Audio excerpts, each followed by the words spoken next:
everyone, it's Hayes, and in today's video we will be reviewing the new Sentimonster evidence from Ephemeral. Before we start though, I think it's important to let you all know I am definitely someone who does believe in the Sentimonster theory. Well, actually, let me rephrase that. I more of can't deny all of the Sentimonster evidence because there is a lot of it. Although we won't be talking about all of it in this video, just the stuff that happened in Ephemeral. But if Adrien is indeed a Sentimonster, I will cry for the rest of my life. And just one other thing before we start the video properly. I think I've made 2 videos on the Sentimonster theory before, and under both videos in the comments there are people calling both me and other people who believe it stupid. Please do not do that. Please respect other people's opinions. I know a lot of people say the Sentimonster theory has been debunked. No, it hasn't, not really. Hate to break it to you, Aeon can't tell the difference between humans and Sentimonsters. But if you have any other evidence that does debunk it, I'd absolutely love to hear about it in the comments. That all being said though, I will be playing devil's advocate in this video and try to see the evidence from both sides, since I do kind of see it from both sides, because I do believe it is true, but I also don't want it to be true. So let's talk about Ephemeral. So the first scene we get the hint in is in the car. Adrien and Daddy Agreste are on the way to the event. He says, I don't feel well, and that Adrien will have to represent him at this event, but Adrien is like, dude, I know nothing about fashion, have you seen what I'm wearing? Daddy Agreste then turns his ring and says, Adrien, you're responsible for this to be successful, you can't leave until it's done, and Adrien says okay.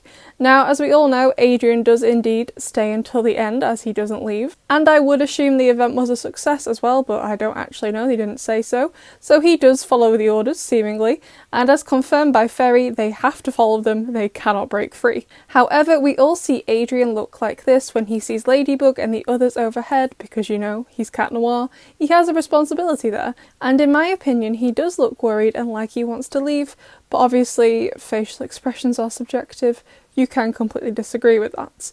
If he isn't a controlled Sentimonster, I feel like he maybe would have made an excuse and left, but Natalie is watching him, so are a lot of other people, it wouldn't be easy for him to leave, and Natalie is also talking to him via the earpiece and reminds Adrien that this is for his father, and Adrien smiles and continues. Now, if the amok really is in the ring, Gabriel has that, not Natalie, so she clearly wasn't controlling him. She just reminded him of his dad, and the event was also partly for his mum. I think it's undeniable Adrien is a very obedient child, and as we saw in Wishmaker, he'd do anything for his parents. So I think this part of the episode is arguable both for and against the Sentimonster theory. However, Gabriel did say Adrien had to stay until the end of the event. So I guess what maybe Natalie said just reinforced that within him. The other piece of evidence is during Adrien's akumatization. So Adrien goes into the lair, sees his mum, then his dad, who transforms, and Adrien gets akumatized. Adrien tries to resist at first, you can see him struggling here, and he asks his dad not to make him do this. But Shadow Daddy touches his ring beneath the outfit, and Gabriel asks Adrien if he understands, and Adrien gives in at this point. We could say, yep, definitely, Gabriel twists the ring, Adrien gives in because he's a Sentimonster. However, we could also argue he just gives in to the akumatization. They're not the easiest thing to fight in the world. Alia and Nino have broken free when fully akumatized in Gang of Secrets and Rocketeer, and Chloe broke free in Miraculous, I believe, before she could turn into a villain. And Suhan has also resisted being akumatized, but that was due to like specialist training he had, not through like sheer willpower like the other 3 had to do. So it is possible. However, I would argue Adrien was in a much more fragile mental state than the 3 of them. He has just found his mum, he definitely wasn't in the right state of mind to resist an Akuma. However, that being said, I feel the next part of the episode is more compelling for the Sentimonster theory. So they're in the movie theatre, Ephemeral touches Ladybug with his power, and he sees her start to detransform, and he does nothing to help her. Then he watches as his dad picks up his girlfriend, the love of his life, up by the back of her neck by the looks of it, and she shouts for him to help her. Adrien struggles but cannot break free.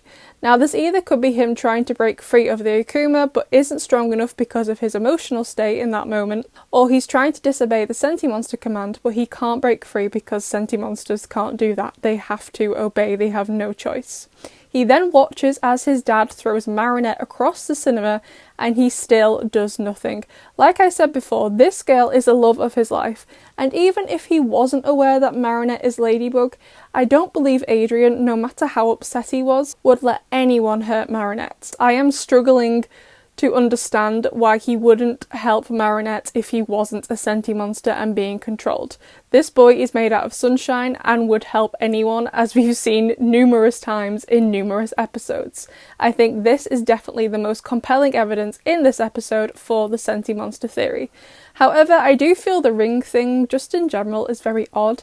It hasn't been used in other seasons, and I know Gabriel only took the ring from Emily towards the end of season 3 because Felix took his ring, but Adrien has misbehaved before, although I do use the word misbehave very lightly because him breathing probably annoys his dad. But he has misbehaved in Volpina and the Collector, for example, and he wasn't being controlled then.